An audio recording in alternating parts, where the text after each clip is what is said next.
Sir. Good evening. Actually sir, link open होता है but वो राउंड राउंड ही घूम रहा था, अटैच ही नहीं हो पा रहा था कल। लिंक करीब आ गई लिंक घूम रहा सर। था कि आप घूम रहे थे राउंड राउंड? नहीं सर, अब मैं तो आज कैसे कोशिश ओपन हो करूंगा। गया? नहीं सर, आज मैं फिर ऑफिस में बैठा, कल बाहर था, फिर गार्डन में घूमता रहा, हुआ ही नहीं, पता नहीं नेटवर्क प्रॉब्लम थी क्या हुआ। अब गार्डन में आप नेट ऑन करोगे तो कैसे? वहाँ तो इतने नेट खुद ही चलते रहते सर हैं। रूम पे उधर कनेक्टिविटी नहीं मिल पाती है, इसलिए मैं कभी ड्यूटी से निकलता हूँ अच्छा, तो पार्क में क्लास लेके तब घर जाता हूँ। अच्छा ऐसी इसलिए तो बात मेरा है। ही नुकसान है ना सर। चलिए, रिकॉर्डेड देख लिया था, यस सर। उसको पढ़िए, जहाँ पर गुड दिक्कत इवनिंग होगी। सर। Good evening. जहाँ पर दिक्कत होगी पूछिएगा, ठीक है? उसको पढ़ ओके सर। डालिए। चलिए, good evening sir. Good evening, good evening. देखिए, आज जो चैप्टर आप लोग का स्टार्ट होगा वो चैप्टर नंबर 24, अध्याय 24। आज है general provision as to inquiries and trial, जांच तथा विचारण के बारे में साधारण उपबंध। इसमें सेक्शन 300, सेक्शन 304, 311, 313, 313, 320, ये सब बहुत ही महत्वपूर्ण सेक्शन है। ठीक है, एक एक करके हम लोग डिस्कस करेंगे। बहुत ही इम्पोर्टेंट चैप्टर है, और एक्चुअली अगर कहा जाए तो एक तरह से ये जो है, जो हम लोगों का ट्रायल होता है उसका हार्ट है। बहुत ही इसमें प्राइवेट एडवोकेट के को भी कुछ डायरेक्शन है, कुछ सरकारी एडवोकेट को भी डायरेक्शन है, कुछ कोर्ट को भी डायरेक्शन है, और इसके साथ साथ अगर कोई सरकारी वकील, जिसको हम लोग एपीओ या पीओ कहते हैं, उनके रहते हुए भी अगर विक्टिम चाहे तो प्राइवेट एडवोकेट भी रख सकते हैं। एक तरह से अगर देखा जाए, जो हम लोग का कॉन्सेप्ट है लॉ का, प्रिंसिपल ऑफ नेचुरल जस्टिस, जो उस पर ये पूरा चैप्टर बेस करता है। दोनों को सुनो, दोनों पक्षकार को, और इसके साथ साथ जो एक और कॉन्सेप्ट है इक्विटी का, कि न्याय किया ही न जाए, न्याय दिखाई पड़े। ये दोनों का इसी में भरपूर, जिसको कहते हैं, मेल मिलाप है। ठीक है, तो देखिए सेक्शन 300 क्या कहता है। जो सेक्शन 300 है, एक बार दोष सिद्ध या दोष मुक्त किए गए व्यक्ति का उसी अपराध के लिए विचारण न किया जाना। Person once convicted or acquitted not to be tried for same offence. देखिए, अगर एक व्यक्ति को एक न्यायालय के द्वारा सजा या दोष मुक्त दे दिया गया है, उसी न्यायालय में फिर से मुकदमा नहीं चलेगा। अगर चलना होगा तो अपील के रूप में चलेगा, बड़े कोर्ट में। अगर कोई मुकदमा चलना होगा तो वो बड़ी कोर्ट में चलेगा, अभी अपील के रूप में, रिवीजन के रूप में। क्योंकि जब एक कोर्ट कोई फाइनल ऑर्डर दे देता है तो ध्यान रखिएगा कि वो ऑर्डर जब कोर्ट के द्वारा फाइनल कर दिया जाता है तो फिर उस कोर्ट, नमस्ते, उस कोर्ट में जाने का औचित्य क्या है? जैसे आप लोग ने मान लीजिए लॉ कंप्लीट कर लिए, तो क्या उसी कॉलेज से फिर लॉ कर सकते हैं आप? नहीं। क्यों नहीं कर सकते? क्योंकि आप लोग को मालूम है कि जब कोई भी कोर्स हम लोग कंप्लीट करते हैं, 10वीं पास हुए, 12वीं पास हुए, बीए पास हुए, एलएलबी पास हुए, तो हम लोग की टीसी दे दी जाती है। इंटर तक उसको टीसी कहते हैं, और ग्रेजुएशन में उसको कहते हैं माइग्रेशन, छुट्टी। अब आपका इस इंस्टीट्यूशन से छुट्टी, अब यहाँ पे एज स्टूडेंट आप नहीं आ सकते। आना है तो अब हायर कोर्स में आइए। ठीक, तो वही चीज़ यहाँ पर भी लागू होती है। और अगर अगर ऐसा कोई कोर्ट करता है या कोई पार्टीज करता है, तो कॉन्स्टिट्यूशन के आर्टिकल 20 का पार्ट 2, जो संविधान का अनुच्छेद 20 का भाग 2 है, उसका उल्लंघन। उसका क्या उल्लंघन है? डबल जियोपार्डी, दोहरे दंड से संरक्षण। ठीक, तो ये देखिए बहुत ही महत्वपूर्ण है। जब कभी मान लो आप लोग से डबल जियोपार्डी पर कोई बात पूछी जाती है, तो आप क्या करोगे? आर्टिकल 20 का पार्ट 2 तो बताओगे ही आप, ठीक है? और आप साथ-साथ बता सकते हो सीआरपीसी का सेक्शन 300। क्या ऐसा प्रोविज़न सिविल नेचर के सूट पर भी लागू होता है? क्या सिविल नेचर के सूट पर भी ऐसा प्रोविज़न लागू होता है?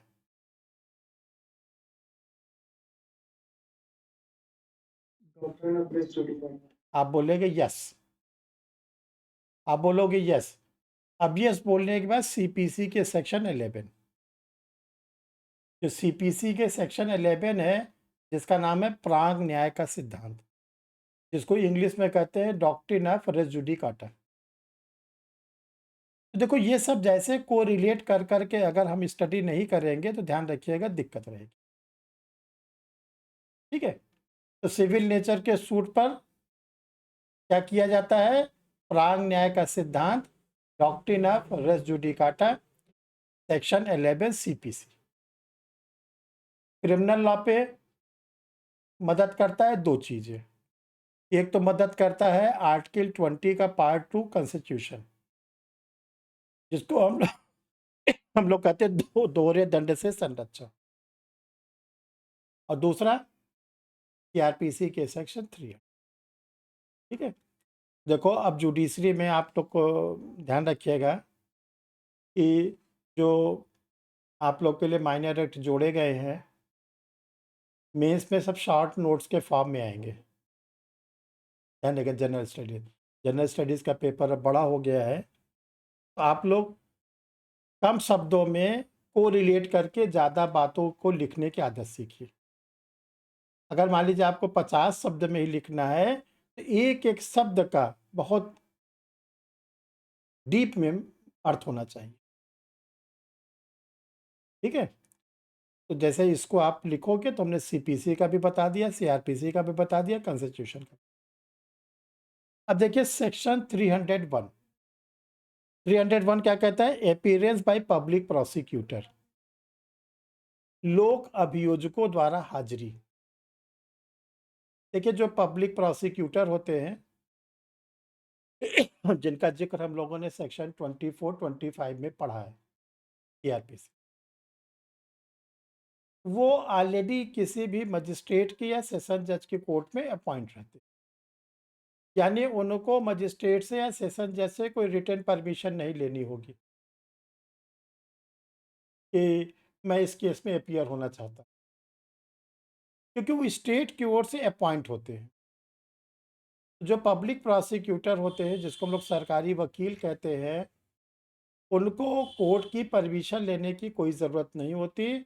वो उस केस में स्टेट की ओर से अपने आप खड़े होंगे, वो स्टेट को रिप्रेजेंट करेंगे। स्टेट ने उनको अपॉइंट किया इसीलिए कि आप मेरी ओर से इस कोर्ट में आप अपीयर हो, ये ध्यान रखिएगा। देखो 302 परमिशन टू कंडक्ट प्रोसिक्यूटर, जो प्रोसिक्यूटर है, देखो जब प्रोसिक्यूटर आएगा आप लोग दो नामों को ध्यान में रखिएगा। एक आप नाम रखिएगा पब्लिक प्रोसिक्यूटर, एक रखिएगा असिस्टेंट पब्लिक प्रोसिक्यूटर। दो नामों को आप लोग ध्यान में रखिएगा। 302 जो होता है, ये ध्यान रखिएगा, 302 में क्या कहा गया? अभियोजन का संचालन करने की अनुज्ञा। ठीक है, देखो जब ये सेक्शन 302 उस समय लागू होती थी ज़्यादा, जब प्रोसिक्यूशन डिपार्टमेंट को अलग नहीं किया गया, तो पुलिस डिपार्टमेंट का ही पार्ट माना।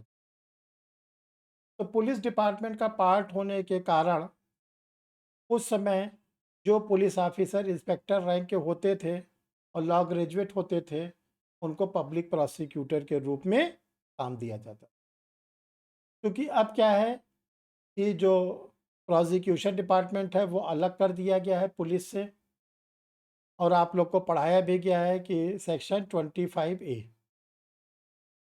सेक्शन 25A क्या बताता है? अभियोजन निदेशालय, डायरेक्टरेट ऑफ प्रोसिक्यूशन। ठीक है।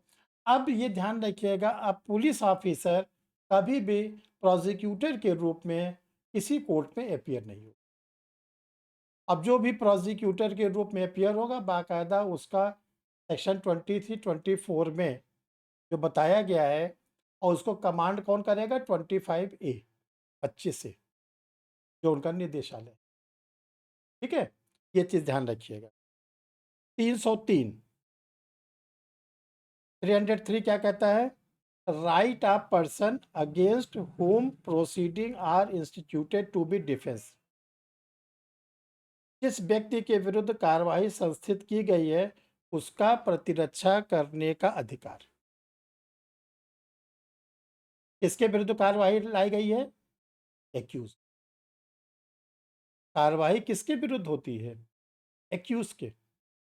इसीलिए तो उसको आरोपी कहते हैं, इसीलिए उसको अभियुक्त कहते हैं। तो उसको कहा गया कि आप अपना डिफेंस करने के लिए अपने मनपसंद प्लीडर रखिए। जो एक्यूज्ड है, उसको कहा गया है कि आपको कोर्ट में अपना डिफेंस लाने के लिए अपने मनपसंद प्लीडर को रखिए, जिसको आप प्लीडर समझिए। ठीक। देखिए 304 मोस्ट इंपॉर्टेंट, सेक्शन 304 है मोस्ट इंपॉर्टेंट। देखिए, अगर मान लीजिए जो अभियुक्त व्यक्ति है, एक्यूज्ड, क्योंकि देखिए जो प्रोसिक्यूटर है उसको तो मिल जाएगा एडवोकेट सरकारी, निशुल्क, कोई पैसे नहीं लगते। और अगर प्राइवेट जो एक्यूज बनाया गया है उसके पास प्राइवेट एडवोकेट के पैसे नहीं है, तब क्या उसको न्याय नहीं मिले? तो सीपीसी में और सीआरपीसी में दोनों में लीगल एड की बात कही गई है, फ्री लीगल एड, निःशुल्क विधिक सहायता। अगर सिविल नेचर का सूट है और कोई व्यक्ति निर्धन है, गरीब है, तो उसको सीपीसी के ऑर्डर 33, जो सीपीसी का ऑर्डर 33 है, जिसको कहते हैं इंडिजेंट पर्सन, निर्धन व्यक्तियों द्वारा वाद, तो वहां पर राज्य क्या करता है? सिविल नेचर के सूट में छूट दे देता है कि आप निर्धन व्यक्ति के रूप में वाद ले आइए। क्रिमिनल लॉ में अगर क्रिमिनल सूट है तो सेक्शन 304 में मिलता है, जो एक्यूज्ड है उसको free legal aid. Free legal aid का मतलब है कि जो लीगल सेल होता है डिस्ट्रिक्ट कोर्ट में, हाई कोर्ट में, वहाँ से आपको एक निशुल्क एडवोकेट अपॉइंट कर दिया जाएगा आपके केस को देखभाल कर। तो ये ध्यान रखिएगा, सिविल केसेस में ऑर्डर 33 सीपीसी, क्रिमिनल केसेस में 304 में है बात निशुल्क विधिक सहायता। अब देखिए 305, यदि एक्यूज पर्सन, अभियुक्त जो है वो नेचुरल पर्सन नहीं है, वो कोई आर्टिफिशियल पर्सन है, कोई कंपनी है, कोई सोसाइटी है, कोई फर्म है। तो ये कहा गया कि जो आर्टिफिशियल पर्सन है, अगर उनको बनाया गया है तो वो भी अपना डिफेंस प्राइवेट एडवोकेट के थ्रू कर सकते। ठीक है। 306 देखो, 306, 307 और 308, ये सेक्शन क्या कहता है? ध्यान समझिए। एकम्प्लिस, अपराधी। सबसे पहले तो आप लोग ये जानो कि अपराधी किसको कहते हैं? एकम्प्लिस। जब, बहुत ध्यान से सुनिए विजय पल्लवी, जो नए लोग हैं, अपराधी का मतलब क्या होता है? जब दो या दो से अधिक व्यक्ति मिलकर कोई अपराध करते तो उनको कहते कोई एक्यूज, अभियुक्त। उनको हम लोग कोई एक्यूज तब कहते हैं जबकि उनका नाम, पता सब आइडेंटिफाई रहता है, पता रहता है। अगर कभी ऐसा होता है कि 2 या 2 से अधिक लोगों ने कोई ऑफ़ेंस किया और उस ऑफ़ेंस में जो जिनको एक्यूज़ बनाया गया, उनका नाम पता नहीं मालूम, तो वो एफ़आईआर किस नाम से होगी? सरकार बनाम अज्ञात। उसकी एफ़आईआर होगी स्टेट वर्सेस अननोन। अब अगर सरकार बनाम अज्ञात एफ़आईआर हो गई है, तो जो इन्वेस्टिगेटिंग ऑफ़िसर है उसकी ड्यूटी है कि वो उन लोगों के बारे में पता लगाए कि अपराध किसने किया। अगर पता चल गया एफ़आईआर में उनके नाम को जो अज्ञात है उनके नाम को लिख लेगा। ठीक है? लेकिन अगर उनका नाम पता नहीं चला, पूरा प्रयास करने के बाद भी इन्वेस्टिगेटिंग ऑफिसर को उन एक्यूज का नाम पता नहीं पता। तो देखिए क्रिमिनल लॉ में आईओ को एक छूट दिया गया है। ये कहा गया है आपको आपको आईओ को अगर किसी गैंग के ऊपर ये संदेह है कि ये अपराध इस गैंग ने किया है या इन लोगों ने किया, संदेह केवल है, डाउट, तो उस गैंग के किसी व्यक्ति को अपनी ओर मिला ले। इसलिए मिला ले, अगर तुम अपने अपराध को बता दो कि तुम लोगों ने क्या क्या अपराध किया, कैसे कैसे किया है, तुम बन जाओ सरकारी गवाह और न्यायालय के सामने चल के अपने अपराध को स्वीकार कर लो। तो देखिए जब कभी कोई पर्सन अपने द्वारा किए गए अपराध को स्वीकार करता है तो उसको कहते हैं अपराधी। और अगर कोई कोई एक्यूज करता है तो उसको कहेंगे एकम्प्लिस। अगर वो व्यक्ति जाकर कोर्ट में ये कह देता है मैंने और मेरे साथियों ने मिलकर ये अपराध किया है, तो ये ध्यान रखिए कि उसको कहा जाएगा सह-अपराधी, और जिसको बोलचाल में कहते हैं सरकारी गवाह। और सह-अपराधी को कभी भी सज़ा नहीं दी जाती। जो एक्म्प्लिस होते हैं उनको कभी सज़ा नहीं दी जाती। क्यों? अगर मान लीजिए सह-अपराधी को सज़ा दे दी गई, तो भविष्य में कोई बनेगा सह-अपराधी? नहीं बनेगा। इसलिए हम लोग के लॉ में ध्यान रखिएगा, लॉ में कोई छलावा नहीं होता। जो प्रोविज़न है उसका लाभ ज़रूर मिलेगा। जहाँ पर भी जो प्रोविज़न है उसका लाभ ज़रूर मिलेगा। कोर्ट ही नहीं कहेगा अरे तुम तो अब फँस गए। तुमने तो अपराध स्वीकार किया ना, आओ चलो अब तुमको हम दंड देंगे। ऐसा मजिस्ट्रेट नहीं कर सकते। करेंगे तो उनको अधिकार क्षेत्रता के परे अपील भी होगी और मजिस्ट्रेट को पर्सनली उनके खिलाफ एक्शन भी लिया जाएगा। इसको कहते हैं हम लोग सह-अपराध। ठीक है? एविडेंस एक्ट में जब हम लोग साक्ष्य अधिनियम पढ़ेंगे, तो जो सह-अपराधी हैं उनके बारे में 2 जगह प्रोविज़न मिलता है। एक मिलता है सेक्शन 133 133 और दूसरा मिलता है 114 इलिस्ट्रेशन बी, धारा 114 का दृष्टांत भी।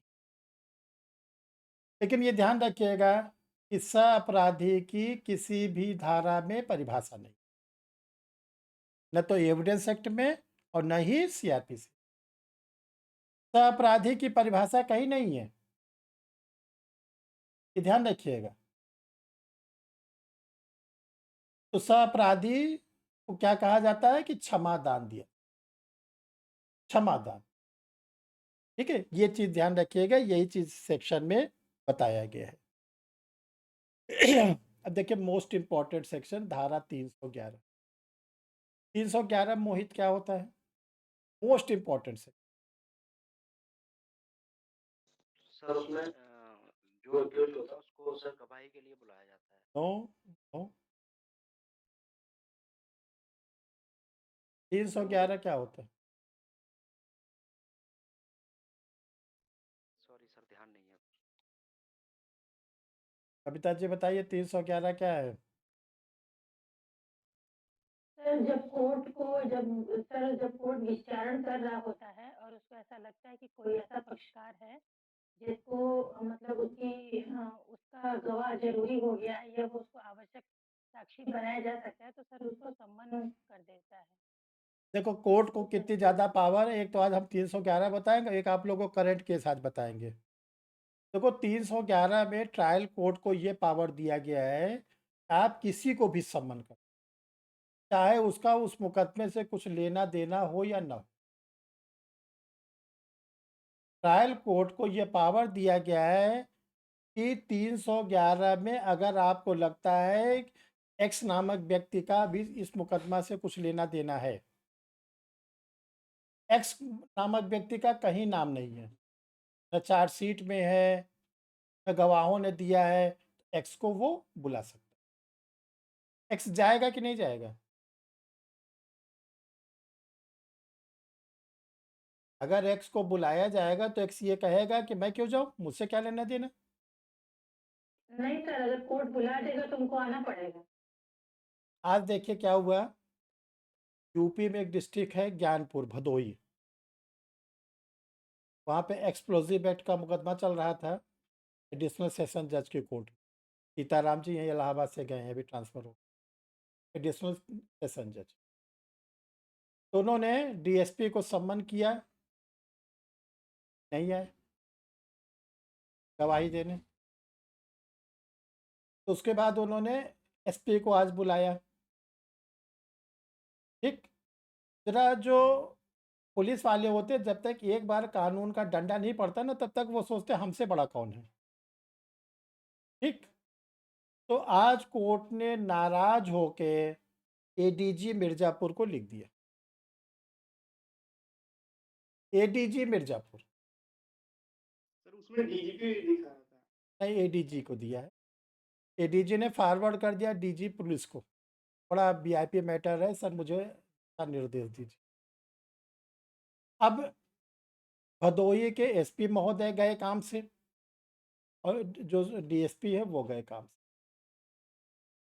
दोनों को सजा हो, ध्यान रखिएगा।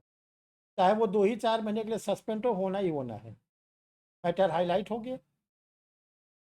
ये होती है कोर्ट की पावर जो आप लोग बनने जाए। तो आज से ध्यान रखना, कभी भी जीवन में आप लोग को कोई कोर्ट से सम्मन आवे, अगर मान लो विजय तमिलनाडु से सम्मन आता है, ठीक है, चेन्नई चेन्नई के किसी सिविल जज का सम्मन आता है कि विजय तिवारी इतने तारीख को हाजिर हो, 5 फरवरी 2023, तो आप ये मत सोचिएगा कि मैं क्यों जाऊं, मुझसे क्या लेना देना। ये कभी भी मत सोचना लाइफ में, अदरवाइज पनिश हो जाओ। हाँ, आप इतना कर सकते हो कि चेन्नई में किसी एडवोकेट से आप बात करके बोल दो भाई ये सम्मन आया है, ज़रा आप कोर्ट पे देख लीजिए क्या मैटर है, और कोर्ट से टाइम ले लीजिए कि मैं अगली डेट पर हाजिर हो जाऊंगा। तो 5 फरवरी जगह कोर्ट आपको 1 आध महीने की छूट दे दे, अगर एडवोकेट के थ्रू है। बस ये कोर्ट का ऑनर है। लेकिन अगर आप ये सोचे कि मैं तो कभी तमिलनाडु आज तक गया नहीं, मेरा तो चेन्नई से कोई लेना देना है नहीं, ये आपको डिफेंस नहीं देगा, बल्कि क्या होगा, फिर वारंट आ जाए और तब पुलिस बिना पूछताछ के पकड़ ली। यही चीज़ सेक्शन 311 में बताया गया है कि मजिस्ट्रेट को, सेशन जज को ये पावर है कि वो जब चाहे किसी भी व्यक्ति को सम्मन कर सकते। ये इंटरव्यू का बहुत ही हिट क्वेश्चन पूछा जाता है कि मजिस्ट्रेट या सेशन जज को किसी व्यक्ति को सम्मन करने की पावर सीआरपीसी की किस धारा में, तो आपका आंसर होगा 311। ठीक है, ये याद रखिएगा, बहुत ही महत्वपूर्ण सेक्शन है। 312, देखिए 312 ये होता है कि जो स्टेट की ओर से विटनेसेस आते हैं, तो स्टेट मुकदमा इसलिए हार जाता है कि गवाह लोग एफआईआर के समय तो तैयार हो जाते हैं, बाद में जब ट्रायल चलता है तो वो नहीं आते। उनका कहना होता है मेरे पास पैसे नहीं है, मेरे पास समय नहीं है। ठीक है, तो 312 में नई सीआरपीसी में ये प्रोविज़न बनाया गया कि कि जो स्टेट की ओर से गवाह है वो जब कोर्ट में आए तो उनका व्यय, उनका आने जाने का जो खर्च है वो स्टेट की ओर से दिलाया जाए, ताकि स्टेट की ठीक से पैरवी हो सके, स्टेट भी अपना मुकदमे को ठीक से पेश कर सके। क्योंकि स्टेट मतलब विक्टिम, विक्टिम कब जीतेगा? जब विक्टिम के फेवर में गवाह तो आए। केवल विक्टिम के कहने मात्र से कि मेरे साथ अपराध हुआ है वो नहीं माना जाएगा। ये कहा गया है कि स्टेट के पैसे पर स्टेट को खर्चा देना पड़ेगा ताकि गवाह लोग आए। अब आप देखेंगे जितने भी मुकदमे में स्टेट हारता है, स्टेट हारने का मतलब है एक्यूज को कर दिया गया एक्विटल, एक्यूज को कर दिया गया दोष मुक्त, स्टेट हार के। तो उसमें अगर जज साहब का आप जजमेंट लिखो पढ़ोगे तो आप देखोगे उसमें लिखा रहता है अभियोजन की ओर से साक्ष्य का अभाव, अभियोजन की ओर से पर्याप्त साक्ष्य नहीं है। पर्याप्त साक्ष्य क्यों नहीं आए? गवाह नहीं आ पाए। और आपको मालूम है कि अगर पर्याप्त साक्ष्य नहीं है या अभियोजन की कहानी डाउटफुल है, संदेहास्पद है, इसका लाभ किसको मिलेगा?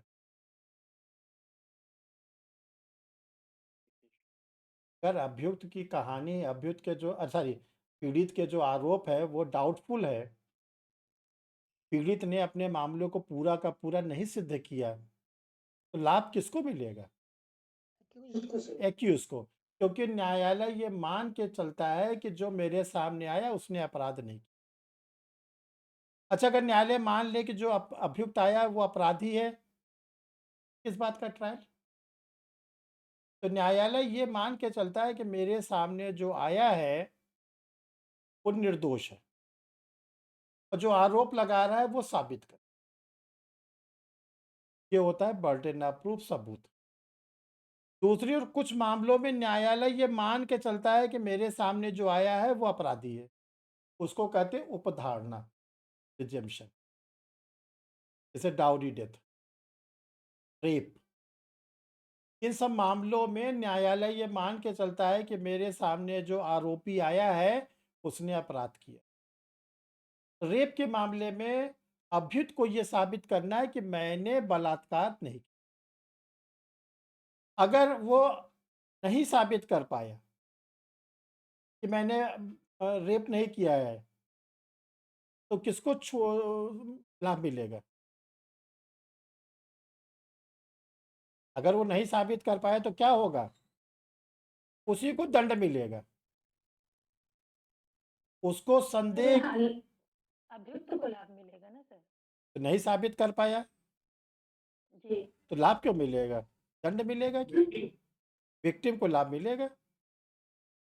प्रिजम्पशन में अगर एक्यूज नहीं साबित कर पाता तो एक्यूज को दंड मिलेगा। इसी का नाम है प्रिजम्पशन, को धारणा। क्योंकि जिनको आईपीसी पढ़ाए गए बताया गया कि मदुरा के केस में क्या हुआ था, कि सारे एविडेंस होने के बाद भी वो लेडीज ये नहीं साबित कर पाई कि मेरे साथ पुलिस वालों ने बलात्कार किया।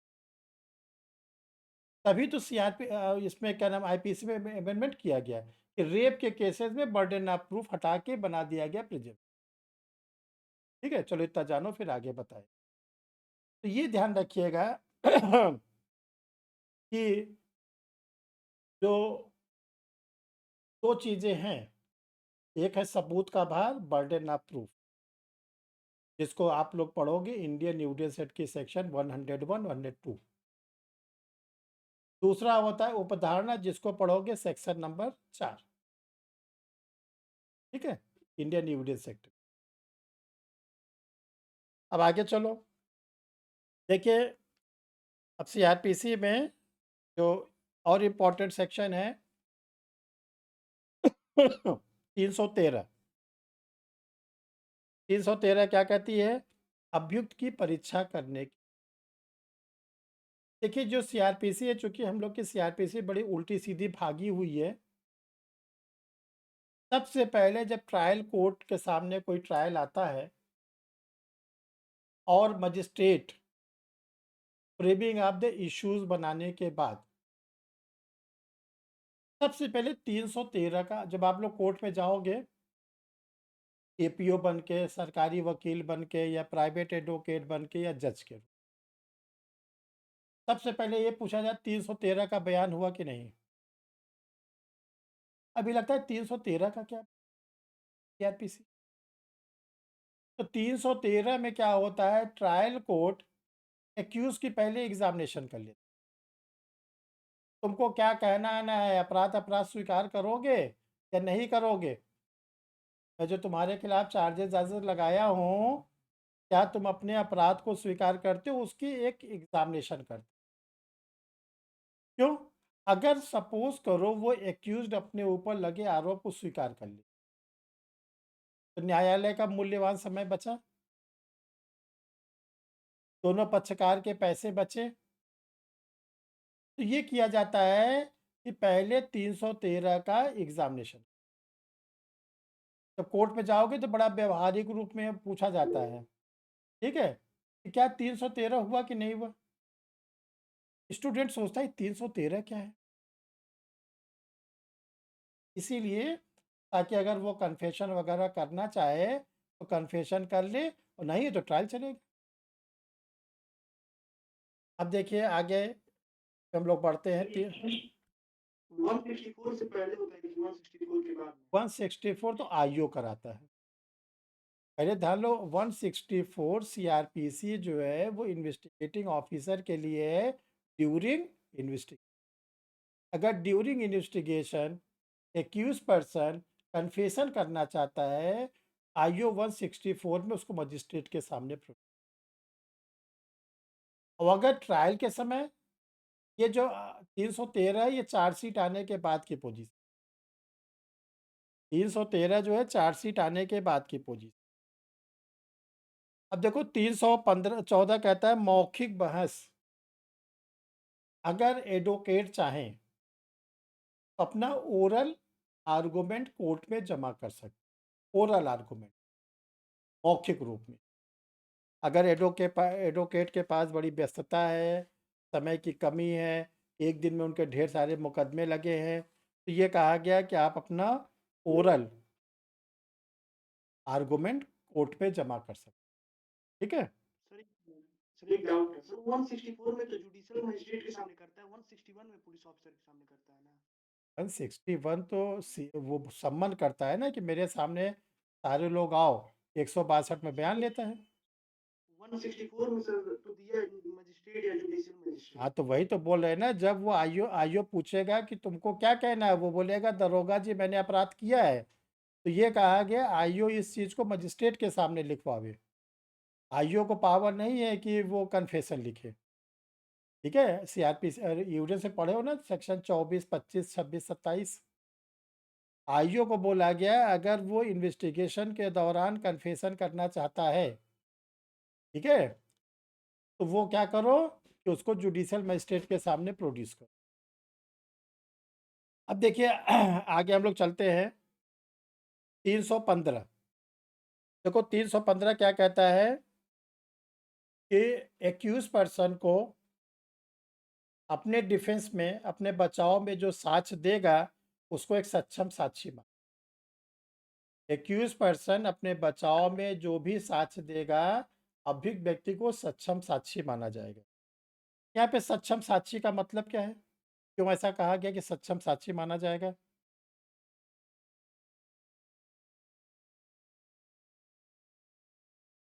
ऐसा क्यों कहा गया, इसकी जरूरत क्या पड़ गई, तो कहा गया कि सक्षम साक्षी है?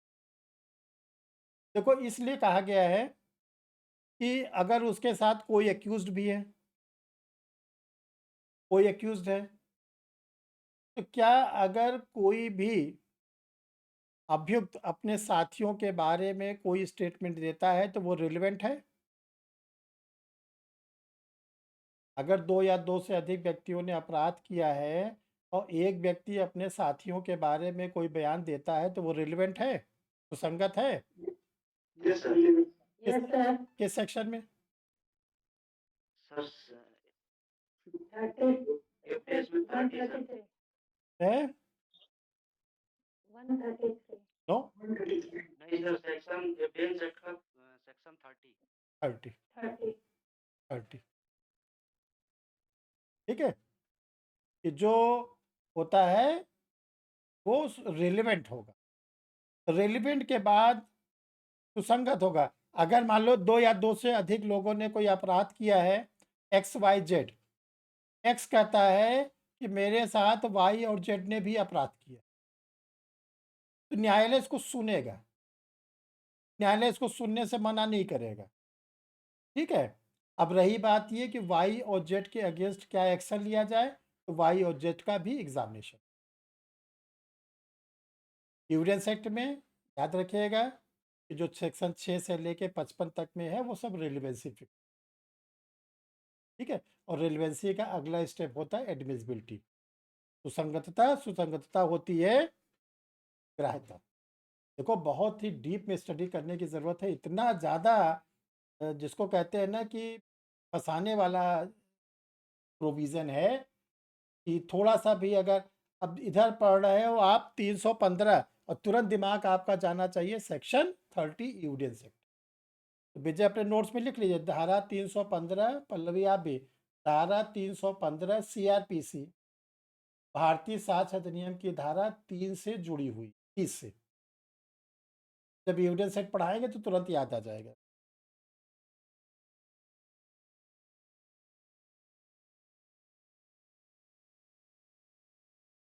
देखो लास्ट में एक सेक्शन इसमें और पढ़ा देते हैं जो इम्पोर्टेंट है, 320। देखो 320 है अपराधों का शमन। शमन का मतलब तो समझौता, समझौता। तो देखो जो सीआरपीसी में जितने भी प्रकार के अपराध हैं उनको 2 पार्ट में बांटा गया, एक जिसमें हम लोग समझौता कर सकते हैं और एक जिसमें हम लोग समझौता नहीं कर। जिसमें हम लोग समझौता कर सकते हैं इसका लीगल नाम है, विधिक नाम है शमनीय अपराध। ऐसे अपराध जिसमें दोनों पक्षकार आपस में सहमत देकर समझौता कर सकते हैं तो उसको हम लोग कहते हैं शमनीय अपराध, इंग्लिश में कहते हैं कंपाउंडेबल। ऐसे अपराध जिसमें हम चाहकर भी समझौता नहीं कर, अगर हम दोनों लोग अभियुक्त और आरोपी, अभियुक्त और पीड़ित अगर चाहे कि समझौता कर ले, उसको हम लोग कहते हैं अशमनीय। फिर से समझो, सीआरपीसी में जितने भी प्रकार के अपराध हैं उनको 2 पार्ट में क्लासिफाइड कर दिया।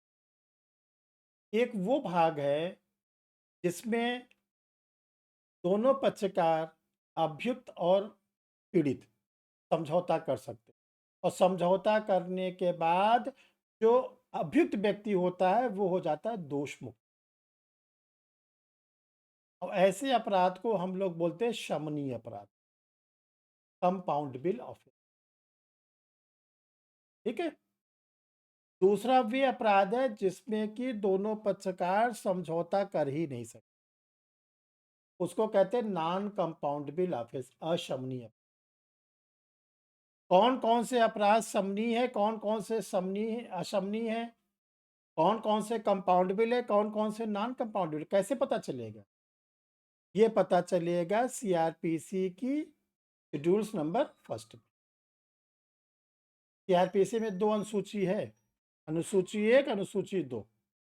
अनुसूची 1 में 6 कॉलम बने हुए हैं, हर अपराध का लिखा हुआ है कि कौन कौन से शमनीय है, कौन कौन से अशमनीय। अब देखिए, ऐसे अपराध जो 2 वर्ष तक के कारावास वाले मामले होते, ऐसे अपराध जिसमें जो सजा होती है 2 वर्ष तक की होती है, उसको हम लोग कहते हैं समझौता, तो हम लोग कहते हैं शमनी। क्या आप ऐसे याद कर लो, जो सम्मन केस होते हैं वो समनी,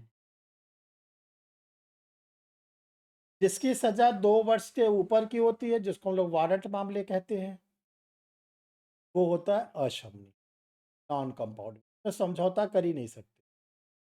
ठीक है।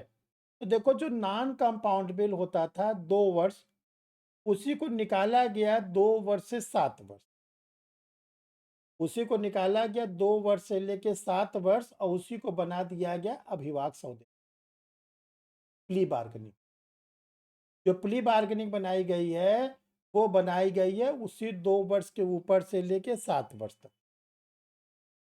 जस्टिस मलीमत कमेटी की रिपोर्ट के आधार पर, ताकि ट्रायल कुछ तेजी से भागे। ठीक है? हमने उस दिन बताया था प्ली बार्गेनिंग वाले में समझौता होने के बाद भी अभियुक्त व्यक्ति अभियुक्त ही रहता है, आरोपी ही रहता है, सजा मिलेगी। कंपाउंडेबल ऑफेंस में, समनीय अपराध में समझौता होने के बाद अभियुक्त व्यक्ति हो जाता है एक्यूटल, दोष मुक्त। यही दोनों में सबसे बड़ा अंतर। और 7 वर्ष के ऊपर के जो मामले उसमें कोई समझौता, ना वहां प्ली बार्गेनिंग होगी, कुछ भी नहीं होगा। ठीक। अब 7 वर्ष के ऊपर के मामले में क्या बचत है? तब आती है धारा 321। 321 क्या कहता है? अभियोजन वापस लेना। देखिए ये जैसे जो कभी कभी आप लोग सुनते हो ना, अरे भाई जो कानून होता है वो गरीबों के लिए, अमीरों के लिए कोई कानून नहीं। क्यों कहा जाता है? कुछ उसमें सत्यता भी है। सत्यता क्या है कि 321 में कहा गया है अभियोजन को वापस लेना। अभियुक्त व्यक्ति के ऊपर अभियोजन कौन लाया है? मुकदमा कौन लाया है? स्टेट। पीड़ित ने अपनी समस्या बताई थाने में, पीड़ित व्यक्ति ने अपनी पीड़ा को थाने में बताया, तो थाने में एफआईआर दर्ज होते ही जो पीड़ित है उसको कर दिया गया पीछे। आप पीछे खड़े, स्टेट आगे खड़ा हो। स्टेट ने कहा ठीक, इन्होंने राज्य के नियम को तोड़ा है तो हम इसे निपटेंगे, आप बैठिए। और मैं अपने पुलिस ऑफिसर से, पुलिस ऑफिसर को सैलरी कौन देता है? विक्टिम देता है। जो पुलिस ऑफिसर आईओ बनाया जाता है उसकी सैलरी है ना। एक आईओ भी पाता है 80,000 90,000, तो वो पैसा कौन देगा? स्टेट। स्टेट बोलो। चलो कोर्ट में मुकदमा शुरू हुआ, एपीओ की सैलरी वो कौन देगा? स्टेट देगा। तो विक्टिम की ओर से खड़ा हुआ स्टेट, ध्यान समझते चलो। स्टेट को ये भी पावर दिया गया कि जब कभी आपको लगे कि जो ये अभियोजन चल रहा है ये ठीक नहीं है, ठीक है, अभियोजन में दम नहीं रह गया है, तो अभियोजन को वापस ले सकते। तो देखो जितने पॉलिटिशियन होते हैं जिनके खिलाफ मुकदमा होता है वो इसका फायदा उठाते। रूलिंग पार्टी आई, फटाफट फटाफट अपने मुकदमे को वापस। तब ये कहा गया ये तो बहुत गलत बात है, तब बना दिया गया है एमपी एमएलए न्यायालय। सांसदों और विधायकों को दंडित करने के लिए एडिशनल सेशन जज बना दिया। और ये कहा गया है कि अब मुकदमे जल्दी वापस नहीं होते। क्यों? क्योंकि ये देखो ये कहा गया है कि स्टेट अगर किसी मामले को वापस लेना चाहता है तो वो लेगा ट्रायल कोर्ट की परमिशन। बिना ट्रायल कोर्ट के परमिशन से स्टेट मुकदमा वापस नहीं लेता। तो होता क्या था कि ट्रायल कोर्ट में जो पब्लिक प्रोसिक्यूटर होता था वो एप्लीकेशन डाल देता था कि अब मैं स्टेट मुकदमा नहीं लड़ना, जिसको हाई कोर्ट में बोलते हैं नॉट प्रेस, कि मैं अपने मुकदमे को अब आगे नहीं बढ़ाना चाहता। तो जनरली क्या होता था कि जो ट्रायल कोर्ट होता था बोलता जब आप नहीं लड़ना चाहते तो मुकदमा खत्म, मुकदमा खत्म तो एक्यूज छूट गया। तब आप ध्यान रखिए कि अब पूरे ऑल ओवर इंडिया में बना दिया गया है विधायकों, सांसदों, मंत्रीगणों को जितने उनके खिलाफ मामले होते उनका विचारणा वो ट्रायल कोर्ट, वो ट्रायल कोर्ट करेगी। जैसे अभी आजम खां को सजा मिली, आप लोगों ने देखा होगा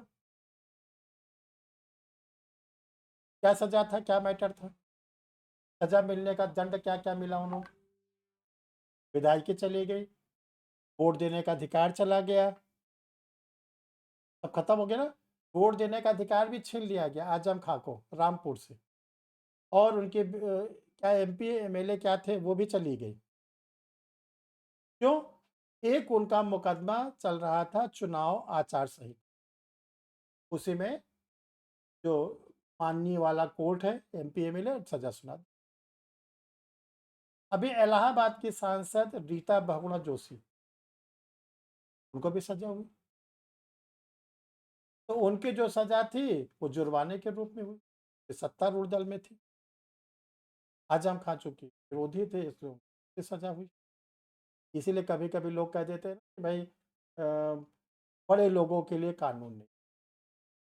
तो पहले क्या होता था, इसका भरपूर लाभ लेते थे। और जितने राजनेता है, अगर आप सर्वे करिए, हम तो नहीं समझते एक आध दो को छोड़ के सबके खिलाफ मुकदमा, चाहे बाबा हो, चाहे तांत्रिक हो, चाहे जो हो, सब पे मुकदमा है, आप नोट कर लो। अब ये हो गया कि सबको ट्रायल फेस। धारा 321 का जो नया रूप आया है, वो आया है माननीय विधायकों, सांसदों, मंत्रीगणों को विचारण करने के लिए एडिशनल सेशन जज को पावर दिया। हर डिस्ट्रिक्ट में कोर्ट है, आप नोट कर लीजिए, हर डिस्ट्रिक्ट में इसकी कोर्ट बना दी। अभी राजस्थान के एक्स गवर्नर इलाहाबाद कोर्ट में अपीयर हुई। अभी वो यूपी में मिनिस्टर थे, उसमें का मुकदमा था। तो उस दिन क्या हुआ, एक्स गवर्नर साहब को बुलाया गया, आए। अब ये कह दिया गया है कि उनका निपटारा करेगा अलग से ट्रायल कोर्ट बना दिया, और वो भी एडिशनल सेशन। और पहले इसका फायदा उठाते थे कि जो पब्लिक प्रोसिक्यूटर होता था वो ट्रायल कोर्ट में डाल देता था एप्लीकेशन, स्टेट अब मुकदमा नहीं लड़ना। तो ट्रायल कोर्ट क्या करती थी, बोलती भाई जब नहीं लड़ना चाहते तो हटो, खत्म। और उधर हटा, उधर एक्यूज भाग गया। और इसका फायदा उठाया ब्यूरोक्रेट्स और पॉलिटिशियन। तब बना दिया गया कि अब इनका जो है निर्णय लेंगे, जो नई कोर्ट बना दी, फास्ट ट्रैक की नहीं। हाँ मोहित बोलिए, क्या पूछ रहे हैं?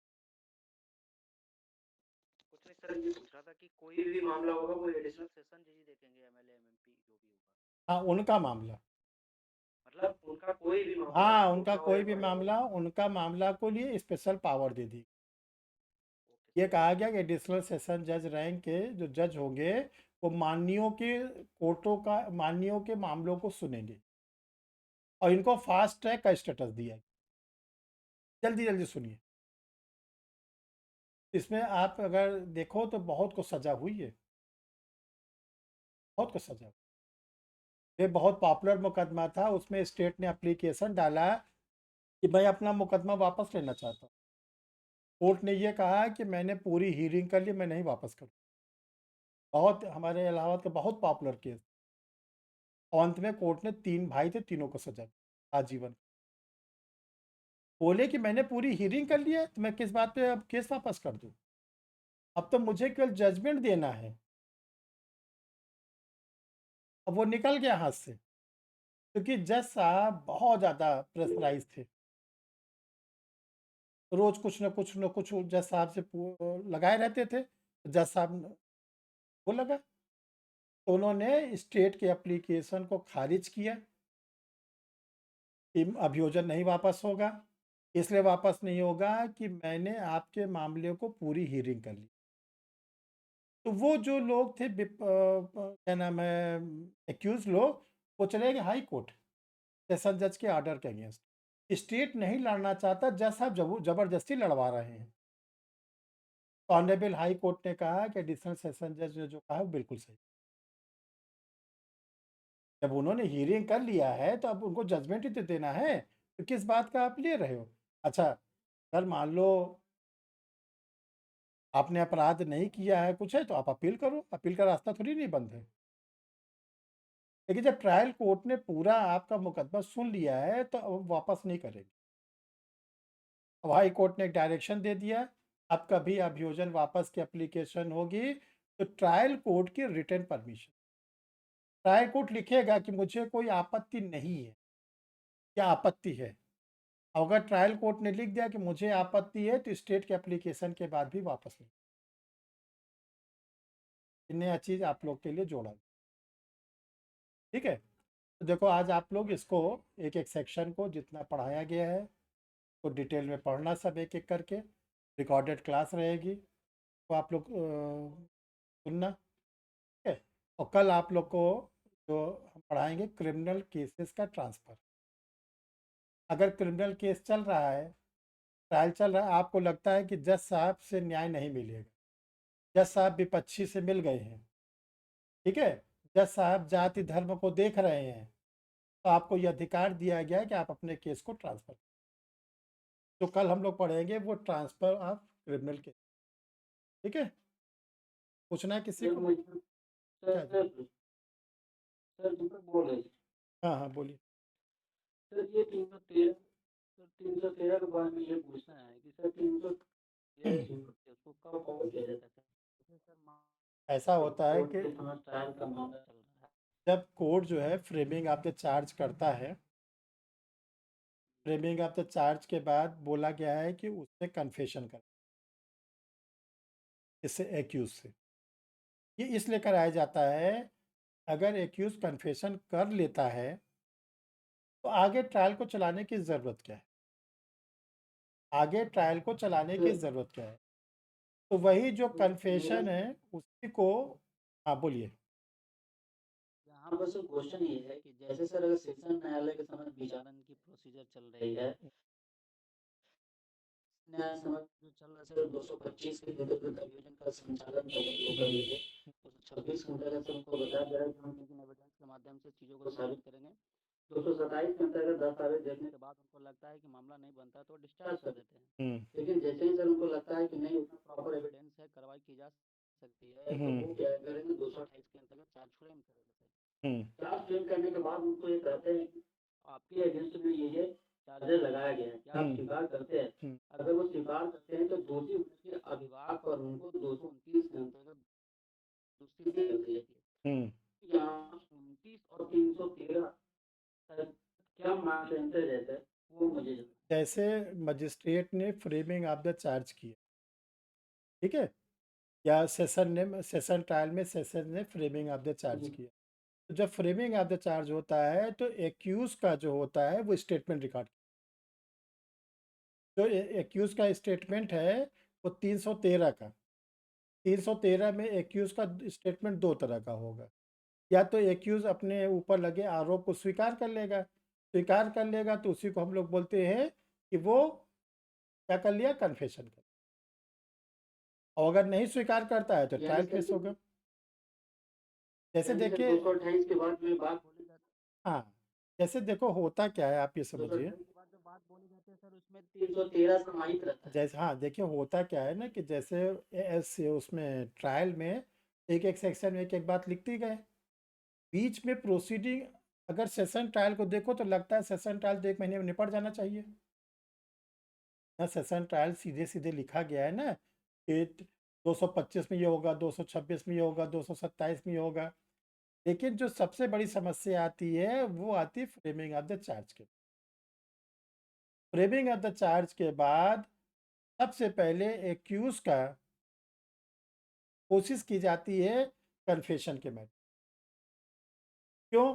क्योंकि ये कहा गया कि अगर कोई क्या नाम है अभियुक्त व्यक्ति कन्फेशन करना चाहता है तो ट्रायल क्यों चलाया जाए, और दूसरे तरफ ये कहा गया उसको पूरा चांस दिया जाए कि बिना दबाव, बिना धमकी, बिना प्रलोभन, बिना लालच, बिना डर वो अपनी बातों को कहे, ठीक है।